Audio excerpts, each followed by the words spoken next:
श्री ज्ञानदेवी गीता अध्याय 11. अर्जुन म्हणाला, हे कृपानिधे, जे बोलता यावयाचे नाही, ज्या अध्यात्मावरून शिवांनी आपले ऐश्वर्य ओवाळून टाकले, जी स्वरूपस्थिती वेदांनाही कळू न देता आपण आपल्या हृदयात ठेवली, ते अत्यंत गुप्त अध्यात्म आपण माझ्यावर अनुग्रह करण्यासाठी प्रगट केले. त्यामुळे माझा भ्रम पूर्णपणे नाहीसा झाला. कमळाच्या पाकळीसारखे आकर्ण नेत्र असणाऱ्या हे देवा, आज मी आपल्याकडूनच भूतांचे उत्पत्ती विनाश कसे होतात हे विस्तारपूर्वक ऐकले. तसेच ज्याच्यामुळे वेद सुशोभित झाले ते परमेश्वराचे अविनाशी महात्म्यही आपण मला दाखविले. हे परमेश्वरा, आपण हे जे स्वतःविषयी सांगितले आणि जे अमर्याद असे आपले विश्वरूप मी कानांनी ऐकले आहे, ते पाहायला हे पुरुषोत्तमा माझे चित्त उतावीळ झाले आहे. पण हे प्रभो, आपले विश्वरूप पाहण्याची योग्यता माझ्या अंगी आहे की नाही मला माहीत नाही. जर नसेल तर हे योगेश्वरा, ती पात्रता मला द्यावी. आणि विश्वरूप आकळण्याजोगे माझे डोळे आहेत असे आपल्याला वाटत असेल तर आपले अविनाशी विश्वरूप मला दाखवावे. श्री भगवान म्हणाले, अर्जुना, एकच का? ही पहा माझी शेकडो हजारो नाना रंगांची, नाना आकारांची, नाना प्रकारांची दिव्य रूपे. पहा हे 12 आदित्य, 8 वसु, 11 रुद्र, 2 अश्विनी कुमार आणि 49 मरुदगण, ज्यांचे वर्णन वेद करू शकत नाहीत, जी काळ पाहू शकत नाही, ब्रह्मदेवालाही ज्यांचा थांगपत्ता लागत नाही, अशी अनेक आश्चर्य प्रत्यक्ष पहा. या विश्वरूपाच्या एकेका भागावर संपूर्ण विस्तारासह तू विश्व पहा. आणि हे गुडाकेशा, त्याही पलीकडे जर तुला काही पाहावेसे वाटत असेल तर तेही तू माझ्या या देहामध्ये पहा. देव म्हणाले, अर्जुना, आम्ही विश्वरूप तर दाखविले, पण तू ते पाहतच नाहीस. यावर अर्जुन म्हणाला, हे शार्ंगधरा, जे इंद्रियांना दिसणे शक्य नाही ते विश्वरूप आपण माझ्या चर्मचक्षुपुढे ठेवले, तर ते मी कसा पाहू? हा तुमचा कमीपणा मी बोलू नये. त्यापेक्षा आपणच आपले सहन करावे हे बरे.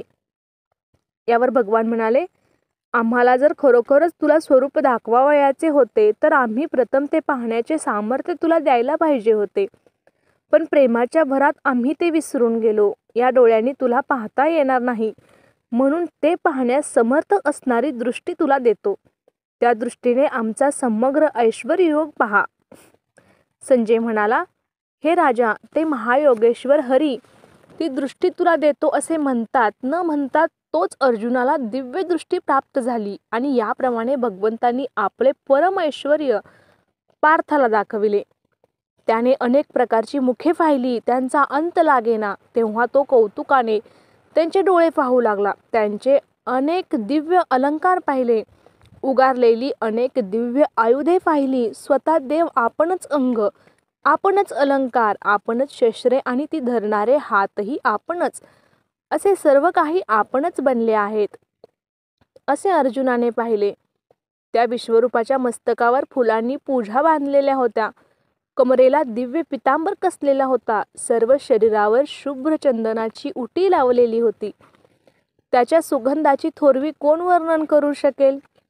अर्जुन आपल्या समोर त्या विश्वरूपाची अगणित मुखे पाहत होता. त्यांच्या भयाने त्यांच्याकडे पाठ केली तर पुन्हा समोर तशीच अगणित मुखे, हात, पाय. त्या भयाने डोळे मिटून घेतले तर आतही त्याला तसेच विश्वरूप दिसले. याप्रमाणे त्या अनंत रूपाने अर्जुनाला आपल्या अलौकिक दर्शनाच्या कौशल्याने व्यापून टाकले. प्रलयकाली एकत्र प्रकाशणाऱ्या 12 आदित्यांसारखे हजारो दिव्य सूर्य जर का एकाच वेळी आकाशात उगवले तर ते तेज त्या महात्म्याच्या तेजाच्या बरोबरीला काही अल्प प्रमाणात आले तर येईल, पण ते तितके शुद्ध तर मुळीच असणार नाही. तेव्हा त्या देवादिदेवाच्या शरीरात एका बाजूला विस्तारासह सारे विश्व समुद्रावर बुडबुडे दिसावे तसे अर्जुनाला दिसले. त्यावेळी आश्चर्याने थक्क होऊन अंगावर रोमांच दाटून आलेल्या अर्जुनाने मस्तक लवून देवांना नमस्कार केला आणि दोन्ही हात जोडून तो बोलू लागला. अर्जुन म्हणाला, हे देवा, तुमच्या देहात स्वर्गासह सर्व देव पंचमहाभूतांच्या अनेक पंचकड्या, एकेका भूतसृष्टीतील प्राणी समुदाय, सत्यलोकासह कमलासनावर बसलेले ब्रह्मदेव, कैलासासह पार्वती समवेत शंकर आणि तुम्हालाही मी पाहत आहे. तसेच कश्यपादी ऋषी समुदाय आणि सप्त पाताळांसह सर्व दिव्य नाग मी पाहत आहे. हे विश्वेश्वरा, जिकडे पाहावे तिकडे अनेक बाहू, अनेक पोट, अनेक मुखे आणि अनेक डोळ्यांच्या पंक्तीच्या पंक्ती दिसत आहेत. हा सारा विस्तार अनंत अशा तुम्ही व्यापला आहे. शोधायला लागलो तरी मला तुमचा ना आदी दिसत, ना मध्य आणि ना अंत. मस्तकावरील किरीट, हातातील गदा व चक्र हे तर पूर्वीचेच आहे, पण यांचे तेज काही विलक्षण आहे. आपली अंगकांती तर सर्वत्र दाट भरून राहिली आहे. अग्नीचीही दृष्टी करपून जावी आणि सूर्य काजव्यासारखे दिसेनासे व्हावेत, असे आपले तेज आहे. आपल्याकडे एकसारखे पाहणे दिव्य चक्षूंनाही त्रासदायक झाले आहे. आपल्या तेजाला आणि व्याप्तीला सीमाच नाही. वेदही ज्यांचे ठिकाण शोधतात, असे आपण ओंकाराच्या 3.5 मात्रांच्या पलीकडचे परब्रह्म आहात. आपण या विश्वरूप ठेव्याची एकमेव खाण आहात. सनातन धर्माचे रक्षण करणारे आपणच आहात. अनादिसिद्ध असून नित्य नवे आहात. 36 तत्वाहून निराळे 37वे अलौकिक सनातन पुरुष आहात.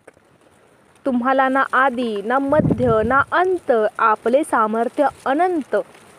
आपले बाहू अपरिमित. चंद्र व सूर्य हे आपले नेत्र. पेटलेल्या प्रळयाग्नीसारखे आपले मुख. त्या मुखाच्या आणि आपल्या शरीराच्या उष्णतेने सारे विश्व पोळले जात आहे, असे मला वाटते. हे महात्मन, भूलोक, पाताळ, पृथ्वी, अंतरिक्ष आणि दाही दिशा हे सारे तुम्ही एकट्याने भरून टाकले आहे. तुमचे हे आश्चर्यकारक आणि उग्र रूप पाहून सुख तर दूरच राहिले, परंतु जग कसेबसे प्राण धरून राहिले आहे. हे ज्ञानसंपन्न देवाचे समुदाय तुमच्या तेजाने सारी कर्मबीजे जाळून तुमच्या स्वरूपात मिसळत आहेत. काही जण भयभीत झालेले हात जोडून तुमची प्रार्थना करीत आहेत की आम्ही अज्ञान सागरात पडलो आहोत, यातून तुमच्या वाचून आम्हाला कोण वर काढेल. आम्ही सर्वस्वी तुम्हालाच शरण आलो आहे. तर महर्षी, सिद्ध आणि विद्याधरांचे समूह तुमचे कल्याण असो असे म्हणून तुमची अनेक प्रकारे स्तुती करीत आहेत. रुद्र, आदित्य, वसु, साध्य, विश्वेदेव, अश्विनी कुमार, वायू, अग्नी, यक्ष, राक्षस, महेंद्रादिक देव, सिद्ध हे सारे आपापल्या लोकात उत्कंठतेने आपली दिव्य मूर्ती पाहत क्षणोक्षणी विस्मित होत आहेत. हे महाबाहो, आपले सर्वव्यापी स्वरूप एकच आहे, पण त्याला अगणित तोंडे, डोळे, बाहू, मांड्या, पाय, पोटे आणि दरीत सिंह दसावे तशा विक्राळ दाढा आहेत.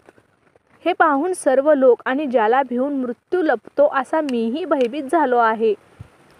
आकाशाला व्यापणारे त्रैलोक्याची राखुंडी करील असे तेज असलेल्या विविध रंगांचे जबडे पसरलेले दीप्तिमान विशाल नेत्र असलेले आपले रूप पाहून माझ्या शांत व आनंद रूप अंतरात्म्यालाही भयाने शहारे आले आहेत. धैर्य अगदीच नाहीसे झाले आहे आणि हे विष्णू, या जीवाला कोठेही विश्रांती मिळत नाही. प्रलयाच्या अग्नीसारखी दाडांची गर्दी उसळलेली तुमची मुखे पाहूनच मला दिशा कळेनाशा झाल्या आहेत. माझीच मला ओळख नाहीशी झाली आहे. म्हणून हे देवादिदेवा, हे जगन्निवासा, हा विश्वरूपी महामारीचा पसारा आवरण्याची कृपा करा. हे धृतराष्ट्राचे पुत्र, हे त्याच्या मदतीला आलेले राजे, हे भीष्म, हे द्रोण, हा कर्ण आणि हे आमच्याकडचे सर्वजण दाढामुळे भयानक दिसणाऱ्या आपल्या मुखात वेगाने शिरत आहेत. त्यातील काहींची मस्तके मुकुटासह दाढांच्या चिमट्यात सापडलेली दिसत आहेत. ज्याप्रमाणे महानद्यांचे अनेक प्रवाह वेगाने समुद्राकडेच धाव घेतात, तसे हे सारे जग तुमच्या सर्व बाजूंनी जळत असलेल्या तोंडात शिरत आहेत. पेटलेल्या दोंगडांच्या दरीत पतंग जसे नाशासाठी वेगाने झेप घेतात, तसेच सर्व लोक वेगाने तुमच्या मुखात शिरून आपला नाश करून घेत आहेत. हे विष्णू, आपण पेटलेल्या मुखांनी सर्व लोकांना सर्व बाजूनी गिळून आणखी भूक असल्याप्रमाणे जिव्हा चाटीत आहात. तुमची तोंडे पुन्हा पुन्हा खा खा करीतच राहिली आहेत. बिचारे सारे जग तोंडातून निघणाऱ्या ज्वाळांच्या भडाक्यात सापडले आहे.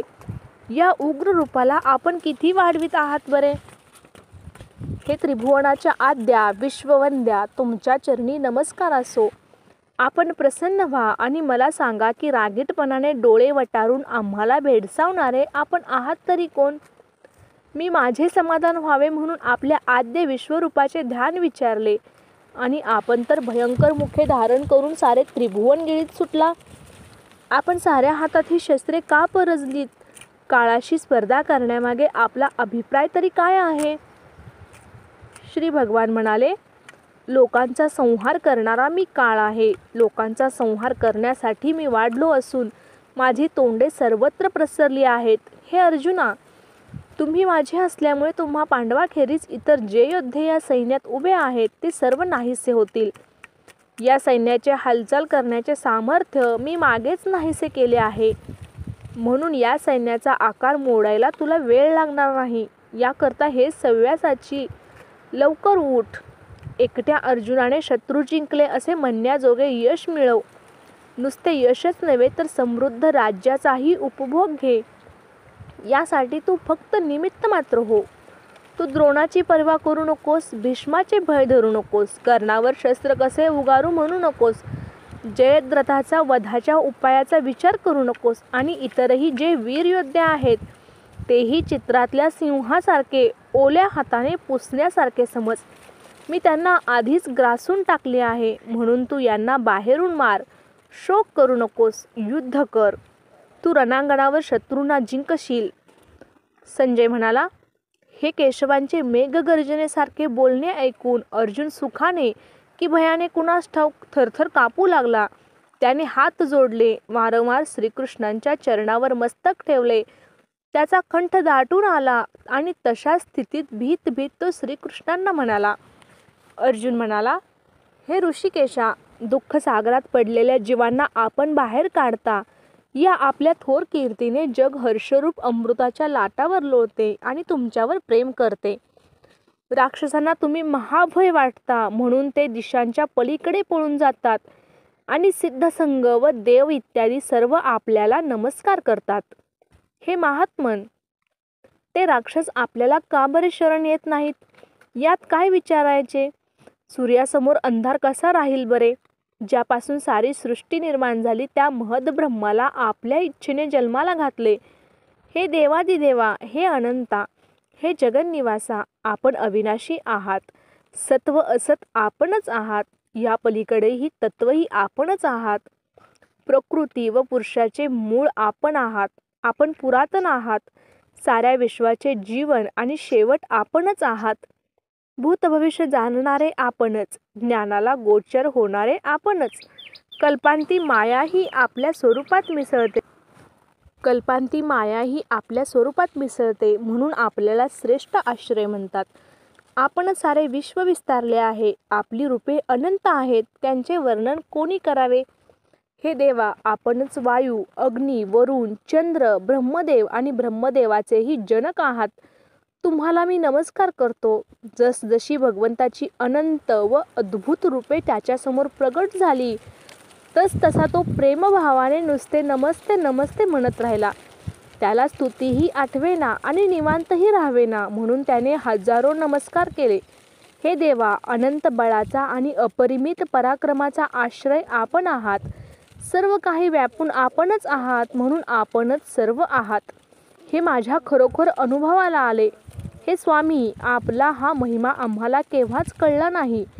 त्यामुळे मी मूर्खाने आपल्याला आप्त समजून आपल्याशी वागणूक ठेवली. ही केवढी अनुचित गोष्ट केली. कधी प्रमादाने किंवा प्रेमानेही कृष्णा, यादवा, हे सख्या असे उपमर्दाने मी आपल्याला बोललो. आपल्याशी भांडलो. आपल्याच शय्येवर पहुडलो. आपल्याकडे पाठ करून बसलो. भोजनाच्या वेळी आपण प्रेमाने आमची आठवण काढली असता पण मी गर्वाने फुगून बसत असे. अशा प्रकारे आपल्याला बरोबरीचा समजून आपल्या समक्ष किंवा मागे जो मी आपला अवमान करण्याचा अपराध केला असेल त्याची मला क्षमा करावी. हे अच्युता, मला आता कळले की आपणच या चराचराचे जन्मस्थान आहात. हरिहरादिकांचे परमदैवत आपणच आहात. वेदांनाही शिकविणारे आदिगुरु आपण आहात. आपणासारखा दुसरा कोणी आहे असे म्हणतानाही लाज वाटली पाहिजे. मग आपणाहून कोणी श्रेष्ठ आहे असे म्हणण्याची गोष्टच कशाला. म्हणून त्रिभुवनात तुमचा महिमा अलौकिक आहे. म्हणून हे देवा, आपण विश्वेश्वर आणि आमच्याकडून वंदनीय आहात. तरीही सभेत माझे वर्णन करीत असता तेव्हा गर्वाने चढून जाऊन मी अधिकच बडबड करी. अशा अगणित अपराधाबद्दल मी दंडवत घालून प्रणाम करून आपली क्षमा मागत आहे. माझ्यावर प्रसन्न व्हा. बाप मुलाचे, सखा सख्याचे आणि मित्र मित्राचे अपराध सहन करतो तसे माझे अपराध आपण सहन करावे. हे देवा, कल्पादीपासून या घटकेपर्यंत झालेल्या साऱ्या जन्मात कधीही न ऐकलेले किंवा पाहिलेले आपले विश्वरूप पाहून माझे मन आनंदाने भरून गेले.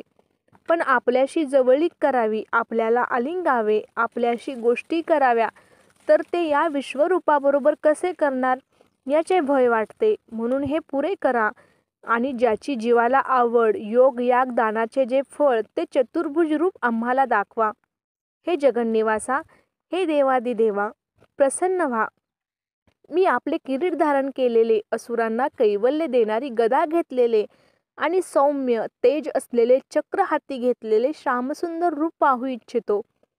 हे विश्वरूपाचे सोहळे भोगून माझे डोळे निवले तरी हे सहस्त्रबाहो, हे विश्वरूपा, त्याच चतुर्भुज रूपात साकार व्हा. श्री भगवान म्हणाले, हे अर्जुना, मी प्रसन्न झाल्यावर भक्ताला शरीरापर्यंत सारे काही देतो. पण आज तुझ्यावरील प्रेमाने सारा जीव गोळा करून हे परम विश्वरूपाचे ध्यान आम्ही रचले. हे केवळ ज्ञानतेजानेच बनलेले आहे. हे विश्वरूप आहे. हे अनंत आहे. हे सर्वांचे आद्य आहे. हे साधनांनी प्राप्त होण्याजोगे नसल्याने तुझ्याशिवाय कोणीही यापूर्वी पाहिले वा ऐकले नाही. ते तू नको म्हणतोस. तुझ्यासारखा अविचारी मी कोणी पाहिला नाही. वेद, यज्ञ, अध्ययन, दान, सत्कर्मे, उग्र तपश्चर्या या प्रकारच्या साधनांनी हे कुरुवीरा, या मनुष्यलोकात मला या विश्वरूपात पाहता येणे कोणालाही शक्य नाही, जे तुला अनायासे पाहायला मिळाले. या विश्वरूपाच्या लाभाने स्वतःला धन्य मान. भिवू नकोस. हे रूप जरी घोर असले तरी ते खरे आहे हा मनाचा पक्का निश्चय कर. अंग सोडून सावलीला आलिंगन देण्याच्या अडाणीपणा करू नकोस. पूर्वी न पाहिल्यामुळे तुला या विश्वरूपाचे भय उत्पन्न झाले आहे. ते भय टाक आणि याच्याच ठिकाणी तुझे स्थिर प्रेम राहू दे. आता तुला पाहिजे असेल तर बाहेरच्या मैत्री सुखापुरते तुला मी तेच चतुर्भुज रूप दाखवतो, पहा. संजय म्हणाला, श्रीकृष्णांनी अर्जुनाला असे बोलून पुन्हा आपले रूप दाखविले. शिवाय त्या महात्म्याने सौम्य मनुष्यरूप धारण करून भ्यालेल्या त्या अर्जुनाला धीर दिला. अर्जुन म्हणाला, हे जनार्दना, आपले हे मनुष्यरूप मी पाहिले आणि माझ्या जीवात जीवाला, बुद्धीला सोडून रानोमाळ भटकणारे ज्ञान, अहंकारासह देशोधडीला लागलेले मन, विषयांना विसरलेली इंद्रिये ही मूळ सर्व पदावर आली. आता सुखाची आणि माझी गाठ पडली. श्री भगवान म्हणाले, हे रूप पाहायला मिळणे अत्यंत कठीण. कधीतरी थोडेसे तरी हे विश्वरूप आम्हाला पाहायला मिळेल अशा चिंतनात देवाचा कितीतरी काळ निघून जातो. पण ते माझे रूप तुला अनायासे प्रत्यक्ष पाहायला मिळाले. जसे तू मला पाहिलेस तसे वेदाध्ययनाने, तपश्चर्येने, दानाने अथवा यज्ञाने पाहता येणे शक्य नाही. पण हे अर्जुना, जेव्हा सर्व भावांनी भरलेले अनावर प्रेम माझ्या ठिकाणी प्रवेश करून मद्रूपच होते, त्या क्षणी मी विश्वरूप आहे हे कळते. आणि असे समजल्यावर स्वाभाविकच मी तसा दिसतो. मग लाकडाला अग्नी लागल्यावर लाकूडच अग्नी होते, तसा ऐक्यभावाने तो माझ्यामध्ये सामावला जातो. जो माझ्या करता शरीराने कर्मे करतो, ज्याला माझ्या वाचून जगात दुसरे काही चांगले वाटत नाही, ज्याचा इह परलोक मीच आहे, ज्याचे जगण्याचे प्रयोजन माझी प्राप्ती हेच आहे, जो सर्व प्राणीमात्रांविषयी वैररहित आहे, तो भक्त, हे अर्जुना, देह पडता क्षणी मीच होऊन राहतो. श्री ज्ञानदेवी गीतेचा 11वा अध्याय संपूर्ण. श्री कृष्णार्पण नमस्ते.